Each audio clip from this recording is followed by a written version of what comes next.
朗就在这3座岛屿当中，不只是布满火炮，最近的状况，他们连导弹都放上去了，就可以打你的船舰，连航空母舰都可以打了，更不要说你的2栖突袭舰。美军的强大的能力硬要拿，当然拿得下来，但是要付出多少代价？现在包括伊朗也不坐在那边给你攻下来，他们甚至说不定你的船舰靠近之前，这5000名的美军他就炸你了。美国从日本跟韩国亚洲地区抽调了5000名的特种部队当中的精英的兵力，而且都有2栖作战能力。在我们观察，不只是这3座岛屿荷姆斯海峡，而是在于它是不是整个接下来所谓美国地面部队要真正的介入，要踏入伊朗土地的这个最前哨的指标。好，观众朋友，赶快来关心这个集束飞弹是轰炸了特拉维夫，来自于伊朗的集束飞弹。杜拜机场现在正式的关闭了它的领空，还有数百人紧急的撤离在机场。我们要看到的是波湾现在火烧连天，另一方面，今天也会特别来关注到的是美军派的5000名的精锐部队要直抢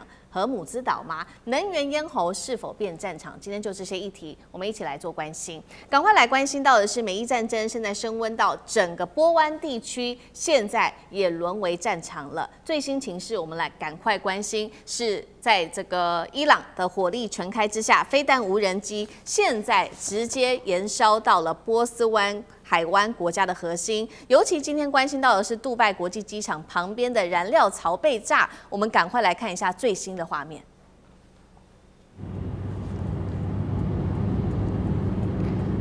从画面上可以看到，杜拜国际机场旁边的燃料槽被炸了之后，火烧非常的旺，气田因此停摆之外，领空也关闭了。现在根据了解，所有的航空全面都已经停飞，而且数百人紧急撤离了当地。这是来自于现场的最新画面。另外一方面，我们也来看到目前的一个最新统计，是来自于阿联的国防部，他说已经拦截了来自于伊朗的298枚弹道飞弹，包括这当中还有15枚的巡弋飞弹，1600多架的无人机，一共是造成了6死142伤的惨剧。以色列也没有好到哪里去，以色列是这样说的，他说伊朗总共是发射了300枚的弹道飞弹，而当中被发现有一半是搭载今天我们会特别来深入聊的这一种集束炸弹的弹头，直轰的就是以色列的特拉维夫。来自于美联社特别就这种集束炸弹做了一个分析，他说这种炸弹的弹头里面通常是装有数小颗的这种小型炸弹的，会在高空中直接分裂，一次就会释放成多枚的子炸弹，而每一枚的子炸弹又有达到数公斤的炸弹，涵盖范围达到10公里，等于是你一炸下去，整片区域就是无差别的一起做轰炸了。这是来自于以色列这边的最新的军情。意大利军方也说了，现在位在科威特驻有意大利跟美国的2国空军基地，最新传出也遭到无人机的袭击。节目一开始要特别请教干哥怎么看了这一款集束飞弹，现在直轰以色列的特拉维夫，代表铁穹也开始吃力了吗？那么集束飞弹的战力跟接下来对于战情整体的影响，干哥怎么评估？好，先跟各位介绍一下什么叫集束炸弹。集束炸弹就是子母弹啊。那个用我们台湾这边来讲的话，我们台湾观众朋友可能一听到万箭弹，大家就知道这是什么东西了。所谓子母弹是什么？也就是说，它有个母弹，但它身上会有很多的小炸弹，通常用于什么？攻击机场或者重要设施。因为它如果一旦这个飞弹它脱离之后，它砸下来的时候，它就有数百颗小弹，你看起来像钢珠，但实际上的杀伤力强多了。它就攻击机场跑道啊，攻击机场跑道之后，你飞机就不能起飞了。这是一般我们认知的集束弹。但是呢，也有专门用在哪里？就是用在人员杀伤这样子的集束炸弹。这种集束炸弹呢，你知道是从什么时候开始就有了吗？在1939年的时候，德芬战争啊，就是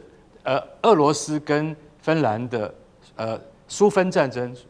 里面就已经看到了，它那个炸弹叫做什么？叫做莫洛托夫面包篮，因为它那个炸弹大的跟一个面包篮一样啊，要很大的飞机才能够载它。但是当它释放出来那个小炸弹的时候，可以把整片村庄都给摧毁。所以说，其实它的杀伤力很大，但是它的穿透力不强。那主要是在用于说，我这边有很大一片的敌军，那我们今天是要这个消灭这批敌军的时候，而不是要摧毁防御工事的时候，我们就用集束炸弹来攻击它。那伊朗现在它使用了集束炸弹来攻击特拉维夫，那特拉维夫就像这种炸弹对于现代的钢筋混凝土，它有一定的这个困难。为什么？因为如果人员市民他是在这个建筑物内的话，那比较不容易受到伤害。可是如果说你是走在马路上面的话，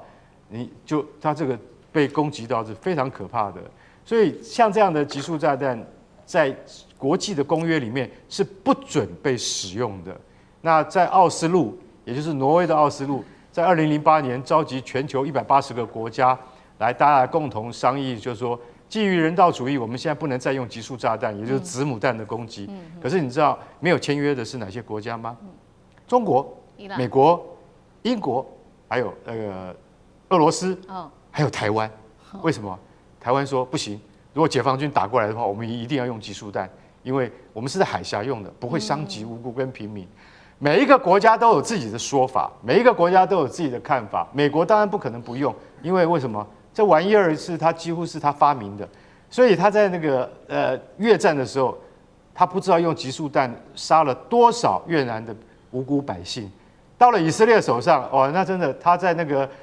黎巴嫩用的更多。为什么？因为我不知道谁是哈马斯啊，我干脆投集束炸弹，全都给杀了。所以你会知道为什么医院也会中了集束弹，就是因为这样的关系。所以集束炸弹在人道主义上面的话是就是没有办法被接受。可是他现在如果说伊朗用了这样的炸弹的话，那坦白讲一句，也就是战争的一种手段，因为它不是对着军队而来，是对着平民而来的。我认为在这上面的话，可能还是有一些国际争议的。对。不过以色列用了，那我伊朗怎么可以不能用呢？在这种情况底下，只要是对敌人能够造成伤害的时候，我都可以用任何的武器，只要能够达到效果。美国在2次大战结束的时候，他准备对付苏联军队，用于他们第一种战术的地对地飞弹，叫做诚实约翰飞弹。你知道那个弹头里面装的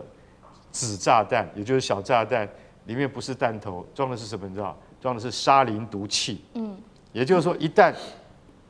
苏军越过易北河的时候，我就丢出集束炸弹，用沙林毒气，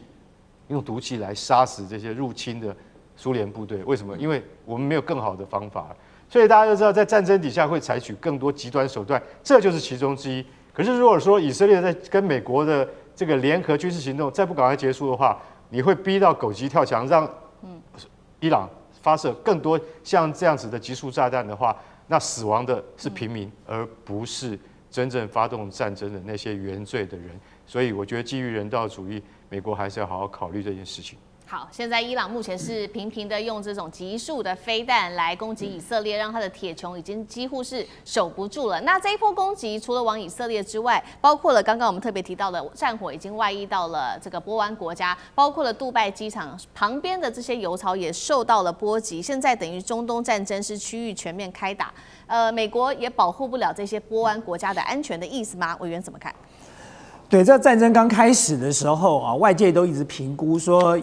伊朗因为指挥体系被歼灭，所以呢，现在陷入了这个各自为战的一个状态。但是随着这个战争持续的发展，你就会发现，伊朗准备了这场战争，准备了30年了。就他所有的剧本，在这30年间，经过了反复的沙盘推演，做了无数次的这个兵推，然后这个剧本在此时此刻终于端上台面了。所以我们会发现说，他可以很巧妙的用去中心化的指挥系统，让他的这个部队按照剧本来进行攻击哦。那么尽管没有中央的指挥体系，每一个部队仍然可以按照当时所做的剧本来进行这个战争的部署。那么很明显的哦，就以这个伊朗在这场战争里头，他有2个重要的目标来针对美国。第一个，他希望达成的目的就是彻底的把美国的势力推出中东。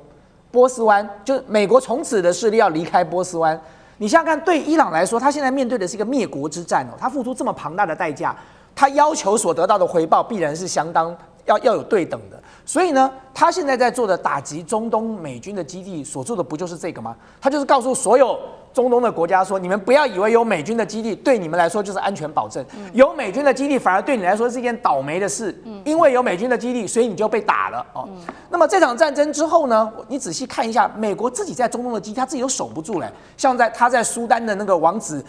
空军基地，他整个防空体系就已经被摧毁了，美国连自己的空军人马都撤走了，就是因为那个基地没有办法了，没有防空体系了。所以呢，对美军来讲，这场战争不管打多久，一旦结束之后，美国马上要面临的是：第一，他要重建他在中东地区的这些军事基地；第二，他马上要面对的是中东这些国家还要不要让他把军事基地放在那里。所以你很明显的可以看得到，伊朗是有节奏、有目的在做这件事情的。而且第二件事情你看到伊朗现在封锁荷姆兹海峡其实伊朗并没有布雷它只是选择性的封锁。它选择性封锁是什么呢？它在切断美国跟这些盟国的关系，因为它做了这样的事情之后，所有的这个西方国家、所有的亚洲国家都要想了，我在这个时候要跟美国这个建立什么样的一个关系呢？我要保住我自己的船舰，我运输不管是化学肥料或者是这个石油的船能够通过荷姆兹海峡。那么在这个情况之下，大家都要跟美国保持距离了。所以其实不难看得出来就今天他不管是面对这个中东的美军基地来进行攻击针对中东的这个美国大使馆或者相关的一些设施来进行打击，他现在在做的就是以牙还牙，以眼还眼就你打我银行，我就打你银行了；你炸我军事基地，我就炸你军事基地大家有来有往但是这一切其实都是有节奏的，它不是乱打的。所以很多人以为说一开始是乱打一通，但事实上当打到了这个到目前为止，我相信大家都可以看得出来，他已经在有一套剧本了。不管是打击美军的这个中东的这些相关的设施，或者是选择性封锁荷姆兹海峡，它只有一个目的，就是要彻底的把美国势力推出这个波斯湾。他要做的就是要把美国跟盟邦的关系做一个彻底的切割嘛。好，对，没错，伊朗要把美国的势力完全的推出去。那其中一个方法，刚刚委员特别提到，就是荷姆兹海峡现在是关键了，因为呢，其实美国也想要掌握荷姆兹海峡，所以最新是来自于美国国防部长的动作，已经派出了5000名的海军陆战队2栖部队去夺的就是荷姆兹海峡的3座关键岛屿，说是为了夺岛。那伊朗看到了这些动作，也早就已经开始布局了。革命卫队在包括了大通布岛、小通布岛、阿布穆沙岛部署了新型导弹，呛瞎说我会直接把周边所有基地、船只、资产都是伊朗的打击目标，等于是美伊正面迎战了吗？上次哥怎么看？好，现在其实从2月28号我生日那一天开始，美伊战争打到现在，已经超过3个礼拜，27天。那特别是大家令人惊讶的这个伊朗本身的这个反击能力，已经超过了50几波的这个攻击。所以伊朗，而且现在看起来他们的导弹包括它火炮打不完，而且联动周边的这些包括胡塞、包括真主党一起在进行。所以大家其实在关切的是美国方面的接下来的军事阶段的转变是什么呢？其实全世界就在看现在会不会所谓它的 ground troop 会打地面部队地面作战。那么地面作战这件事情其实是非常非常严重、非常非常慎重的。全世界现在所有媒体都在深度的讨论美国川普会不会做这样的决定。但在此之前，大家所要看的这个新的指标，就是现在提到的美国从日本跟韩国亚洲地区抽调了5000名的特种部队当中的精英的兵力，而且都有2栖作战能力。那2栖作战能力，其实在我们观察，其实不只是这3座岛屿荷姆兹海峡，而是在于它是不是整个接下来所谓美国地面部队要真正的介入，要踏入伊朗土地的这个最前哨的指标。也就是说，如果真的美国决定像现在，但是美国现在无论是他们方面，包括川普放话这些东西，都有时候很虚无，你也搞不到真正会做。而且荷姆兹海峡这件事情也不是美国军力在主导这件事情，甚至我们看美军基本上还是回避去直接介入荷姆兹海峡，这使得川普这一阵子都要求全世界，包括中国在内的一起大家来解决荷姆兹海峡能源问题。所以现在美军到底会不会这么做？还是放话本身，像现在有两艘2栖突击舰载着这个5000多名从亚洲过来的部分，你的川普，你觉得伊朗没有在瞄准这2部舰队吗？这2部舰队即将要攻这所谓3个小岛，现在是这种战略上的思路，没有错。荷姆斯海峡我们都知道33公里宽，但它实际有很多暗礁，能走的水域大概就2-3公里，大家集中在这里走。也就是你现在如果要2栖突击舰，你要攻这3座岛屿，你也要在进入这个窄小的轨道。虽然没有错啦，你可以先想打火炮，但同样的，伊朗就是在这3座岛屿当中，不只是布满火炮。最近的火炮布很久了，最近的状况，他们连导弹都放上去了，就可以打你的船舰，连航空母舰都可以打了，更不要说你的2栖突击舰。所以我认为现在的这个对峙放话来讲，我们听到的部分还是要谨慎判断。也就是说，荷姆斯海峡对于川普、对于美伊战争来说，现在是掐住全世界喉咙，让美国跟川普更能声望跌落的，包括物价、通膨上涨，非常非常大的关键。但是这个突围本身没有错，美军的强大的能力硬要拿，当然拿得下来，哇！但是要付出多少代价呢？现在包括伊朗也不坐在那边给你攻下来，他们甚至说不定你的船舰靠近之前，这5000名的美军他就炸你了。所以现在这个状况的对峙，但荷姆斯海峡的接下来状况是观察美军会不会真正的川普下定决心，地面部队要攻击伊朗本土的一个指标性的观察点。现在仍然是战事一触即发吗？我们今天要来特别关心到的是以色列除了密谈川普之外，在美国方面，现在双航母接下来就会集结了，中东火药味逼近临界点。今天会一起来做关心3个火线话题。今天我们请来宾特别帮我们做解答。首先就是纳坦雅胡跟川普了，他们秘密的2个人私底下谈了3个小时。这当中，纳坦雅胡要求川普对伊朗的态度要更强硬，川普则是警告说，现在的局势其实非常严重。如果美国跟伊朗的谈判破局的话，我们接下来要来特别关注的是以色列总理纳坦雅胡会不会自己去打伊朗呢？这是第一个问题。接下来我们也会特别来关心到的，川普说的，除了林肯号之外，接下来布希号也会一起移向中东，双航母会在中东会师，那么携带60到75架的战机，空中战力预估会翻倍，攻击规模有多惊人，战力如何？等一下我们可以一起来做评估。最后今天也会一起来关心到，是川普在这当中秘密提供了6000台的新链给伊朗，说给的就是当地内部的意见人士，背后是要延续美国进攻伊朗的正当性，还是补救在1月份对于整个伊朗情势没有提供及时的援助的失误来做补救吗？今天就这些议题，我们都会一起来做关心。刚刚讲的川普跟以色列总理纳坦雅胡这一次会面的地点，其实就是在白宫，时间是在2月11号。在这一天，他们密谈的时间高达了3个小时，而且比较特别的是，我们观察到了他们这次的见面其实异常的低调包括了说在媒体要做拍摄的时候，被发现纳坦雅胡甚至在密会结束之后是走侧门的，避开媒体，默默的离开。会中根据了解这个以色列方面要求这个美国对伊朗要更强硬，但是川普并没有答应纳坦雅胡。川普只说他希望跟伊朗达成反核协议，他也说了，美国必须跟伊朗达成协议，否则接下来局势会变得非常的严重。这句话又是什么意思？等一下我们会一起的来做解读。节目一开始特别请教厉将军了，这一场美国跟这个纳坦雅胡密谈了3个小时，难道是在谈美伊的核谈判破局之后要进攻伊朗的计划吗？会不会接下来纳坦雅胡他要强出头来打伊朗？美国根本拦不住他，会是这样吗？厉将军怎么看？我觉得这次美伊第一轮的会谈来讲的话，我们可以看到谈判内容大概美国要求伊朗的不外有3件事情。第一个就是叫伊朗来讲的话，他要取消他的核武的这种设施跟研发那第二个来讲的话，他限制他这个导弹的数量。第三个就是伊朗不可以再对他周边的这些小弟就是胡塞啦、哈马斯啦、黎巴嫩真主党提供这个继续提供这些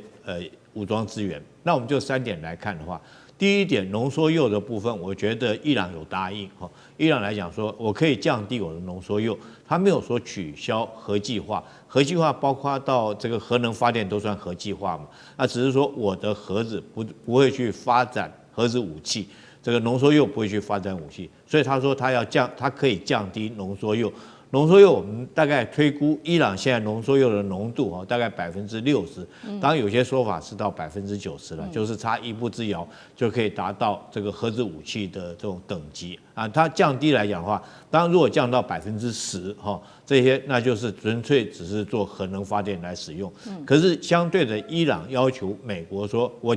我降低我的浓缩铀的比例，那你美国必须要取消对我的这种经济上面的制裁，这是第一点。我觉得双方在这方面有取得共识。那第二点来讲的话，第二点就是要对伊朗限制它的核导弹。我觉得这个方面来讲，伊朗不太容易可以达成协议的，伊朗也不太容易答应，因为伊朗现在自保的武器就是这一些所谓的战略导弹跟它的无人机它号称它的导弹射程可以到2000公里，然后数量有到2-3千枚那么多，甚至于它也展示了它5座的地下的这种导弹库，也展示给媒体去拍摄跟参观，还有无人机。那这些是它可以攻击以色列或者是美军在中东地区的这种基地的设施可以对他们实施攻击，所以我认为这些导弹对伊朗来讲是保命的东西，所以他也不会轻易的就答应，甚至我认为要答应的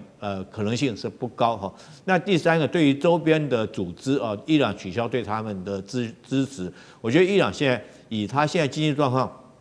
可能不太容易对周边这些在提供经济上或者是武装上的支持是不太可能的，尤其像叙利亚已经倒台了嘛，这个那另外来讲的话，黎巴嫩真主党大概也被打残了，哈马斯在这边也奄奄一息，其实因为距离太远，功能也不大。但是我们反过来看以色列来讲的话，现在对以色列最大的威胁，除了说是核武之外，核武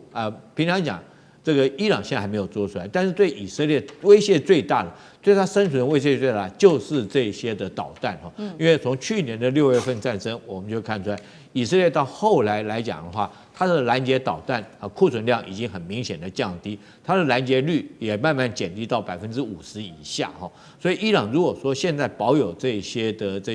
这个战略导弹，对以色列这种国土战略纵深狭小，然后土地面积不足的国家来讲的话，对它生存确实是很大一个威胁。所以我觉得关键在这一点。那现在纳坦雅胡很明显的，他要拖着美国下水，借着美国的这种布希跟林肯号2艘的航母战斗群，具有庞大的攻击力，包括除了战机之外，也有这个在约旦的这个 F-15E 战机，还有各型的这个战斧型巡弋导弹，来对伊朗发动所谓攻击，一举摧毁掉它的这种导弹设施跟核能设施，然后采取它抢手段。目的在保有以色列自己后续的生存能力。可是我们现在在看就美国川普立场来讲的话，他可能不太愿意开启这场战争，因为他如果说没有把握一次发动攻击，全部将你这些核导弹、将你这些这个导弹设施全部一次摧毁掉的话，那它极可能面临残存的导弹继续可以对你美国这个所谓基地攻击。我想这是美国自己所不愿意承受的。那他目前我不认为他也有这个把握可以一次将伊朗的所有导弹设施一举全部歼灭掉。所以我觉得这次以色列来讲，纳坦雅胡很明显的想要说服川普，可是我觉得川普来讲没有那么容易被说服。虽然说我们看到有2艘航母战斗群可能驶向波斯湾地区，可是我觉得川普这个时候的作用是在想要借着武力来威慑伊朗能够答应。可是在这方面来讲，我觉得伊朗这个要他在导弹方面，浓缩铀他可以答应了，已经答应了。可是，在导弹方面要他缩减财政数量，我觉得这点伊朗可能不是那么容易就能够听美国的。那美国要攻击，他也一定会投鼠忌器。所以我现在觉得关键问题卡在这个地方。那看后续来讲的话，会有什么样的发展？好，以色列总理纳坦雅胡想要把美国一起拖下水。那美国方面现在就要等川普会不会点头。但是不管怎么样，现在结果就是军事武器是全部先把它一系列的都拿出来。那刚刚将军也特别提到了嘛，2艘航母，我们也带观众朋友来稍微了解一下细节。目前伊朗外海的话是林肯号的战斗群已经就位，那那《华尔街日报》说的，五角大厦正在派的是布希号打击群会到中东。根据媒体这边的说法，大约是1到2周就可以到达中东了。那么现在除了航母之外，战机的部分也持续来做关心。布希号会搭载60到75架的军机，这当中也包括了有 FA-18超级大黄蜂战斗攻击机、咆哮者电战机，还有高级鹰眼空中预警机跟海鹰直升机等等。将军刚刚也特别提到的 F-15战机、F-15E 战机也已经准备好了。那么如果林肯号再加上布希号一起做汇合的话，对于美国中东的战力会有多大的提升？军事规模上来说，可以发动什么样子的战争？那张将军又怎么看？我认为这一次等到这个新的就是布希号航母就位，我认为美国就会动手。最重要是谁呢？纳坦雅胡，因为纳坦雅胡是主战。现在呢，川普他做了摇摆，但纳坦雅胡已经去了到了白宫跟川普见面，这是川普上任第7次，也就是说，全世界的元首里面到美国访问最多的就是纳坦雅胡了。那这一次他主战主印，那这样的话，那个川普本来也摇摆的，有所瞻前顾后，有所顾忌。现在经过纳坦雅胡一讲之后，我认为动手箭在弦上，不得不发了。也就是中东的情势，我认为会紧张。然后怎么样呢？我们来看整个态势，因为2个航母打击群，不管是0号航母打击群岛也好，还有布希号航母打，这个2个互成战略犄角，2个互成，2个一个航母打击群在伊朗的东南方海域阿拉伯海，一个在伊朗的西南方阿拉伯海，你就变成这个伊朗要处处防备，它是有2个方向做进攻，它要换叫伊朗，它面对的4面进攻。另外一个不要忘了，在美国在中东的驻军，在安曼、在卡达、在伊拉克都有驻军，美国的驻军可以从这个战机可以出动。另外一个是以色列，以色列的这一股力量是不容小觑的，所以以色列也好，美国的驻军也好，再加上2艘航母打击群，总共4个方面，伊朗就要应对，伊朗是完全招架不住。这个看得出来。那怎么来打呢？那将来呢，就是由战斧巡弋飞弹先摧毁伊朗2种重要目标，第一个它的关东系统，把它的这个伊朗打瞎，关东系统就没有雷达了，关东系统。另外一个就是伊朗的防空飞弹跟反舰飞弹，这个地对舰飞弹呢，会威胁到美国的航母打击群的军舰以及航空母舰。所以这2个先摧毁，一摧毁之后，现在美国的战机在陆地上的战机或从2艘航空母舰的战机就可以进入了。这个时候打它的一个相关的重要的军事设施目标，还有我们讲到的就是核武的提炼设施，就是我们讲到的浓缩铀的提炼厂，因为在去年2025年6月的 B2 的幽灵轰炸并没有完全摧毁，所以今年才会要实施这个任务。所以那经过这番，我认为那动武的先后次序呢，我认为还是会由美国先动，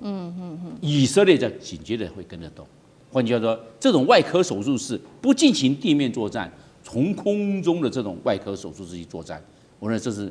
美国对伊朗这次动武的作战的模式。那只看是什么时候启动。我认为启动最佳的时机就是布希号到位了。那这样的护城战略计划变成背靠背，你要去防备这一个，还是要防备这一个？当你防备这个出动；当你防备这个出动。所以战机还有一个中东地区的美军驻军，它的萨德系统，还有 PAC-3 的爱国者3型的防御系统都陆续就位前推了，空中加油机也进驻了，还从欧洲所调派出来的美国的 F-15也进驻了，那更不要说是 F-35到位。所以我们看美国目前的征兵的状况、前推部署的状况来看的话，美国已经是在箭在弦上。我认为川普受到了纳坦雅胡的这种军事战略以及政治的影响是非常的高了。那本来川普的摇摆的政策可能又回到原来要动武的一种强硬的路线了，要不然他不会征兵，应该保持目前的这种状态。但是他是继续征兵，我认为他要预举奏效，而不是做我们讲到的滚动式的或者逐次的投入，川普的打法是要一次到位。谢谢将军。好，刚刚张将军也特别帮我们看到说，这个美军战力在双航母上面连结之下，接下来的战力威胁其实是对于伊朗来说是非常巨大的。我们看到美军除了这一回出动了双航母跟战机之外，另外我们也来看到，美军现在川普政府正在秘密向伊朗运送6000台的这个星链终端，要在伊朗这个政府压制它的网络之后，把这些星链的终端特别提供给当地的意见人士，让他们可以在网络中断之下可以继续保持连接。为什么美军要这么做？是不是有一些弥补的作用？因为在1月份的抗争中，其实伊朗的内部的异议人士死了非常多的人。我们也来看到一个最新统计，光是1月份伊朗全国抗议中已经有至少7000人被捕，而且是被残酷的镇压。美军这个动作，是为了什么？聂老师怎么解读？ OK， 我觉得意见人士、异议人士啊，我觉得多少跟我们讲哈，美国在制造情资的时候呢，去煽动，这绝对有关。就像川普他自己讲的非常清楚，他一直呢，这个不管是语义啊，或者行动上，一直在让这些异议人士呢，能够尽量能反对现在政府，能抗争就抗争。然后呢，也一直说我们的资源就要来到。那么非常清楚的，刚讲 Starlink 这6000个，其实就是一个很重要的资源。因为我一直有时候觉得很奇怪哈。那各位想想，去年6月4号哈，从这加拿大一下跑回了这个美国，然后说要做一个2个礼拜的决定的动作，2天就拿了这个 B2， 就带了 GBU57，不就炸了一个这个深土炸弹，就炸了60公尺，可能没有炸到80公尺，所以没有炸到真正的这个核设施。那这个时候呢，你就发觉好像这个美国就跟这个委内瑞拉一样，那个元首绑架案一样，很容易就这个好像轻而易举的拿到他要的，对不对？可是你会发现这次不太一样，他双航母也去了，各种 F-35各种战机啊，在这个飞上也已经在连布局布阵了。发觉这次伊朗好像不是他想象着这么好的这个去敌对。那么因为这个如果真的这个直接直战下去呢，美国也会受到很大的伤害。各位可以看到，这个我们讲伊朗是很大的，那它的军事力也不算差。那即便美国当时最强，可能会把你压制，但是它绝对会受伤惨重。那当然科技力也不算差。那么当然美国现在呢，我觉得最重要的还是要靠这个情治单位了。那我犹记得啊，当时在炸这个 GBU57之前，各位可以了解，伊朗有非常多其实是非常专业、非常资深的所谓的研究员。什么研究员？就核弹的研究员，甚至这些将领呢，都被怎么样精准瞄射暗杀了。当然有人说是以色列的莫萨德的这个情治单位，当然美国的情治单位也在里面。所以我的重点就是，美国其实它必须善用这一块。我想一路走来，美国在各个国家各个地方，只要他要打赢一个仗的时候，他不是完全用他的军事实力，军事实力可能是用威吓，然后呢围堵，像这次伊朗就是。但他要动下去的时候呢，那他会伤到自己，也会很严重啊，因为对方绝对不是说好像就是一块软石头就帮你砸下去就没了，他一定会反击。所以他现在我刚讲他现在拿着 Starlink， 我觉得是一个我觉得他们一个很重要的做法。为什么呢？因为他必须要透过一些方式，让这些异人士能够收到一些讯息，能够反线的政府。因为这个伊朗也知道美国会这样做，所以之前就把这个异人士的这个所有的网络都封锁了。所以美国必须用这个方式，才能够从后面呢再去支援他们，去推动他们去跟现在的政府呢去敌对哈。所以我觉得这个方式是蛮厉害的。当然，你说是不是弥补1月份的这个死伤？但我觉得你也可以说是啦。但是实际上呢，你说能弥补吗？也弥补不了。我重点就是美国它必须要用这种方式才有办法从内部让它反起来。最重要就是它必须要支持它敌人的敌人，用他敌人的敌人来攻击他的敌人，我觉得这是美国现在的想法。今天中东情势，我们要来赶快关心到的是，美军现在号称他们绝对是胜券在握了，但是被发现现在防空系统告急之外，库德民兵真的能够对抗伊朗的这个伊斯兰革命卫队吗？伊朗的部分，他现在也攻击了土耳其，要挑战北约的势力。那么，美国跟以色列联手炸伊朗的飞弹口，能够断绝伊朗的后路吗？今天就这些议题，我们会特别来做关心。3个火线话题，今天我们会请来宾来特别帮我们做解答的。真的吗？如刚刚我们所提到的，美军是胜券在握吗？现在比较挑战的是他的防空导弹。根据了解，是不是已经告急了？数千名的库德族民兵能够打败伊斯兰革命卫队吗？这一场战争到底会拖多久呢？再来就是现在呢，整个伊朗已经攻击到土耳其了，北约国家现在都非常的紧张，到底要不要启动自己的安全承诺呢？这个是打脸了川普，他说已经摧毁了伊朗的飞弹战力吗？最后今天也会来关心到的是，那美国跟以色列现在祭出了各种方法，要炸毁伊朗的飞弹发射口，但是能够彻底阻止伊朗的攻击吗？今天我们都会做详细的一个分析。好，美国总统3月5号这一天特别信心的表示，这一次美伊战争的军事行动进度是超前的，伊朗海军3天内已经损失了24艘的舰艇，来自于川普的最新说法，并且他呼吁伊斯兰革命卫队放下武器吧，接受豁免，否则必死无疑。接在川普后面的就是美军中央司令部的司令古博了，他特别提到伊朗的战力正在大幅的衰落当中。他说，伊朗的弹道飞弹攻击减少了90%，无人机的攻击更是减少了83%左右。但是在这些话说完之后，我们也要特别来看到 Politico 这边做的报道。他说呢，事实上，美国正在要求自己的国防部赶快加派军事情报官进驻，因为他们觉得这一场战争并不如川普这样说的可以这么快的解决，甚至他们预估这场战争会打到9月份了。另外一个比较打脸的消息是来自于《金融时报》，揭露了一个美军不敢公开的一个机密。特别来看到这个报道，特别提到了防空拦截在美军的部分的弹药库已经到了危险的一个边缘了。特别我们也整理出了几个美军很重要的系统，包括了萨德跟爱国者。来自于香港01的报道。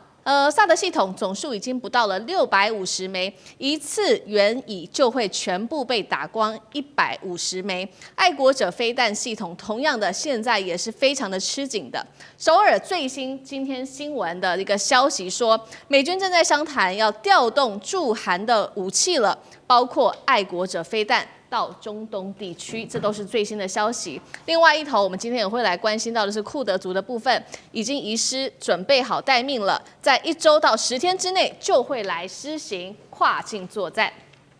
所以节目一开始我们要特别来关心了。根据川普的说法是美军已经胜券在握了，但是又有另外一个报道说这场战争会是消耗战，拖到9月份甚至更久吗？千名的库德族民兵现在对上伊朗的伊斯兰革命卫队，因为现在看起来美国是不是不会出动他的地面部队呢？那么这样子的能够打败伊斯兰革命卫队吗？川普会不会让自己陷入在长期的泥淖当中呢？我们请将军带我们分析。孙子兵法有一句话哈，胜兵先胜而后求战，败兵先战而后求胜。川普孙子这句话意思就是说，你打仗之前要做好各项的作战准备，那你再开始去开战，这样你才有胜算哈。如果说是你一开始只是想先打这场仗，打完开战之后，你在一边打一边在想说，我什么地方没有做到，什么地方还要再加强。不断的去补哈，这叫败兵。就先战以后，我再想办法去求胜，但这场仗也是注定失败的哈。那我们一人这孙子在兵法里面讲的这句话，不就是美军现在所面临的一个情形吗？他一开始这个认为他以海空军的力量就足以威慑让伊朗能够这个屈服，但是没想到开战之后，他发现光靠海空军的力量不够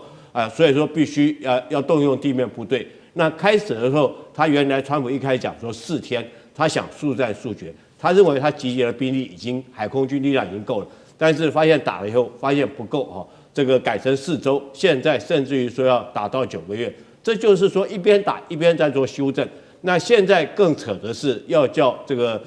库德族的民兵从北边那边来攻打伊朗。那我解释一下。库德族，中东地区总共有5大民族只有库德族这个民族是一个很悲情的民族了，因为只有他没有自己的国家我们不管看到波斯他自己有这个伊朗国这个甚至于犹太都有以色列，这个阿拉伯民族有阿拉伯这几个国家，那唯一遗憾的就是库德族，他虽然说在这个地方有领土，有在这边生存，但是他因为不是一个国家，就变成一个游牧民族。那当然被几个国家欺负，尤其是包括土耳其啦或者是叙利亚啦大家都在打他。那美国一直利用库德族来帮他打仗。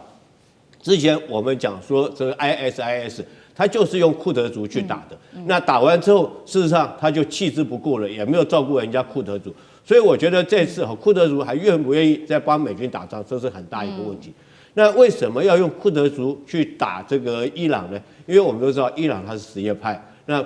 库德族他们是逊尼派的，所以他认为说可以借着这个宗教上面的这种矛盾可以挑拨利用库德族来打伊朗，这是美国自己打的如意算盘。但是我们看现在证明几件事情。第一个，川普我想说他会想要动用库德族，证明一件事情，证明就是说你光靠海空军的力量是不足以这个屈服这个伊朗这个国家的，必须之后再怎么样，你都要动用地面部队，才有可能结束这场战争。这是第一个证明，这个我们之前所研判的没错。那你川普要打这场仗，从头到尾你都没有准备地面部队，在这边，那临时去拉了库德族来打。第二个，我们看看伊朗这个国土，这个打仗来讲的话，天地敌我水，这5个因素你要考虑进去。天候地形，那我讲地形好了。地形来讲的话，伊朗之所以数千年以来没有被其他国家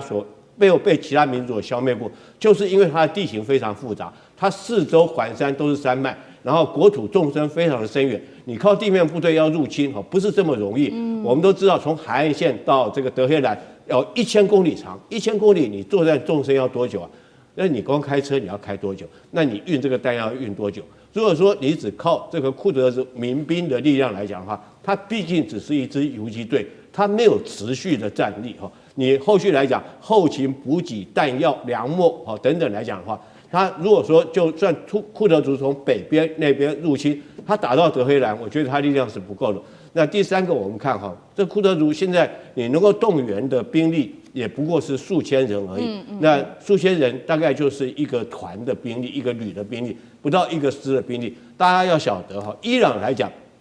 它虽然海空军现在长期被美国所制裁，所以它海空军是很弱的，它几乎没有什么海空军所以一开始这个川普讲说，海军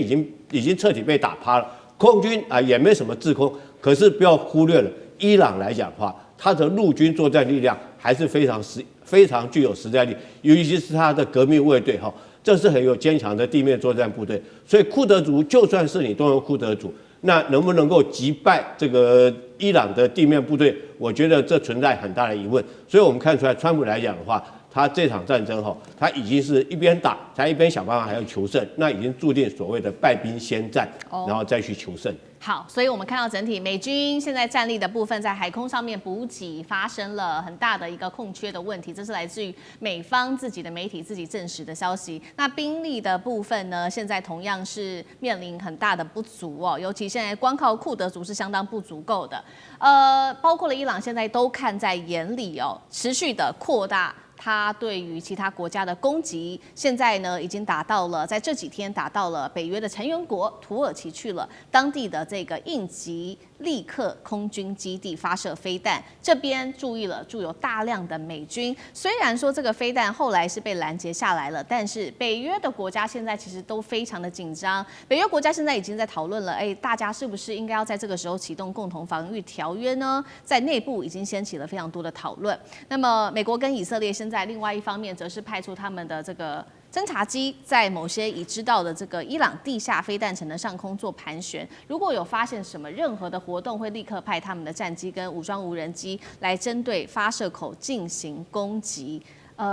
这个伊朗手上还有哪一些长程的飞弹呢？如果只是打这个发射口，打不到飞弹城的本体，真的能够摧毁伊朗的战力吗？张将军又怎么看？因为这个伊朗算是被动反击。因为都是美国跟以色列先去炸伊朗，伊朗他针对这11个母国家包含土耳其、亚塞拜然，还包括整个中东区11个国家实施飞弹反击，它是反击、自卫反击、被动反击，而且它针对的是美军的基地，他不是说要打土耳其、要打亚塞拜然，不是，是打他的美军的基地。美军在那边，我不打你，你战机起飞，你的飞弹这个来实施对伊朗实施攻击，那我就他们只能干瞪眼了。当然，这个飞弹或者是无人机过去的，可能有中途被拦截，打掉之后，它刚好掉到土耳其境内了，那可能炸死了这些土耳其的老百姓呢，亚塞拜然老百姓了。那不管还包括约旦、沙烏地阿拉伯、阿联酋、巴林、卡达、科威特、伊拉克多了，叙利亚等等太多了。那这样子的话，那你要怎么去算？那今天伊朗它只是一个自卫反击嘛，因为它被打了嘛，是这个样。那现在伊朗最多的它飞弹主力是流星3号，流星3号可以打到1300公里。你看看，你这把你一画，你包括以色列啊，包括土耳其都画到了，亚塞拜都画进去了。你看可以画那个半径图，1300公里一画进去，那它又是惯性导航，再加上可能它可以有利用美国那个不是美国的 GPS， 而是中国大陆的北斗。那叫定位又比较精准。那当然，美国或以色列它会发射大量的爱国者3萨德系统，反导系统就出来了。但是我们知道反导系统毕竟贵，你每一枚大概400万美金，就是1亿多台币啊，非常的贵啊。那你一次又不是1枚来拦截，你打2枚到3枚啊，来拦截这个弹道飞弹流星3号，那是不是就会变成4倍公办？对美国来说。那伊朗就继续打，伊朗到现在目前为止已经打了500多枚的地对地的导弹，已经使用了2000多架的无人机，已经用到目前。那它还有没有库存？我认为有，但是在山洞里面啊，美国去炸山洞口？问题这个山洞口好几个山洞口每一个基地都好几个，不是说一个炸完就没有，旁边有南洞口、北洞口，还有备用洞口。是，那你能够通通把它炸完吗？所以防不上，因为伊朗它是盆地。高原还有山脉，它地形的山用地形，它直接挖就可以，它又不是像乌克兰这一眼平川大黑土地带，不是因为伊朗跟北边的阿富汗还有东边的巴基斯坦，他们是地形都是山脉高原，这不一样。那山脉高原，我觉得打进去就是山洞啊，那你怎么炸？美国用碉堡克星，美国用钻地炸弹去炸，但是问题是，你的厚度是有限的啊。我在下面你怎么炸？你只能炸洞口。洞口位轻轻就出来了，里面是好的，你洞口炸烂，但是里面是好的，是这个样。所以真正要毁灭、一网打尽伊朗的无人机跟地对地的飞弹，我认为蛮困难的。同时，美国现在面对3个压力：第一个时间压力，本来说打4天，或者说打2个礼拜，现在说我们可以打4个礼拜啊。那4天变成4个礼拜，你不增加7倍啊？或者说，美国是面对了时间压力，而且知道现在美国的行动线现在已经开始初选了。都有这方面的压力，都已经开始了，所以时间的压力，美国必须面对。第二个压力，库存压力，它向韩国调拨，没有向日本调拨吗？你敢讲吗？对，没有向台湾调拨，你敢讲吗？那只是有人讲，有人还不敢说。我向你调拨你还可以，还不能咋呼。换句话说，美国现在能够的，不管是爱国者或者其他的远距遥攻精准武器去用差不多了。那现在要调拨，要不然我也没了。那伊朗还有，伊朗还打我，我没有拦截不行，那他为什么像欧洲调拨最快那么近？不行，因为像乌克兰战争那边，他现在有战争急需，不可以像欧洲的调拨，那像亚洲吧，对不对？朝鲜半岛现在也没有什么状况啊，对不对？这个黄海、东海也没有任何状况啊，可以。所以美国它现在有库存降低的压力，现在显现了。第3个，国际能源的压力，你这核武是海峡被伊朗这个封锁，大家能源都叫苦连天。这个东西，国际压力或者能源压力会回到美国上面，他就要面对，越久他的压力会越大，因为大家缺的东西了，股票都往下，都往下修了，这是经济压力，这是能源压力，这个是整个国家压力的表现，这会回到川普，会回到美国身上啊，所以也是一个很大的压力，会随着时间越久，压力会越大，3股压力都会集中到美国身上。好，所以看到现在美国面临军事武器库存的压力之外，还有同时来自于国际各方给予美国的压力。那其实，在这个时候，美国还是希望能够介入到伊朗的神权，能够把这个神权教士给灭了。那川普现在积极介入的就是，虽然说哈米尼被斩首了，但是呢，现在传出来说哈米尼的次子会担任接下来的最高领袖。那这一位是穆吉塔巴，川普已经说了，穆吉塔巴如果要接任的话，我是不可以接受的。川普也向这个《纽约时报》透露说，他接下来想要做的事情就是，当时呢，这个针对委内瑞拉，他想要仿效这个案例，协助委内瑞拉来建立新政府。他说，伊朗也要做一样的事情。但是当然了，这个专家也特别做了分析，伊朗比委内瑞拉复杂多了，里面要涉及到的包括了有宗教领袖的体系、革命卫队，还有军警等等。川普要介入神权，真的做得到吗？聂老师怎么看？OK， 我觉得川普啊，从某个角度，他应该心中是蛮慌的。表面当然好像很镇定，因为他拿着他美国的霸权，认为他什么都做得到。第一个，在武的方面，刚刚已经讲了。第一个，他很喜欢用代理人战争，这是最聪明的做法，但是他也不够智慧，因为刚刚也讲库德族人数有限，力量不一定够，但是这是他的一招打法，因为美国必须要用代理人，他才有办法稳住他自己的后盾力量。第二个呢，刚刚武器的短板也非常明显，他为什么到韩国去调？他自己实力不够吗？他不是很厉害吗？一下就可以几秒钟或几天就可以把对方这个折服，不是这样吗？你发现他武器短板到达什么地步？到达他一下子650颗萨德飞弹，一下子用掉150，他不知道未来如果还有别的国家要跟他敌对，他怎么去敌对？当然，我讲一个他最大的敌手，他将来会出很大的问题。第二个呢是文的部分，你知道吗？他原来这个信誓旦旦的认为说啊，我哈米尼，我把他这个解决掉之后呢，很快我可以搜索追踪他所有的接班领导人，也可以把他马上干掉。结果呢，他也很高兴的说，你看这些接班全部都被我们解决了。结果没有想到，其实啊，伊朗真的跟委内瑞拉是完全不一样，他完全忽略，也就是智慧真的是不够，只是聪明有余啊。达到了什么地步？就是因为它的复杂性是这样子哈。第一个，在它的这个在革命卫队这个真正的神权体制里面呢，实际上它的每一个忠心于中心的这个神权的人都是非常忠心的。当你打掉了部分人，其实每一个都有可能去接班，而且他们会同仇敌忾。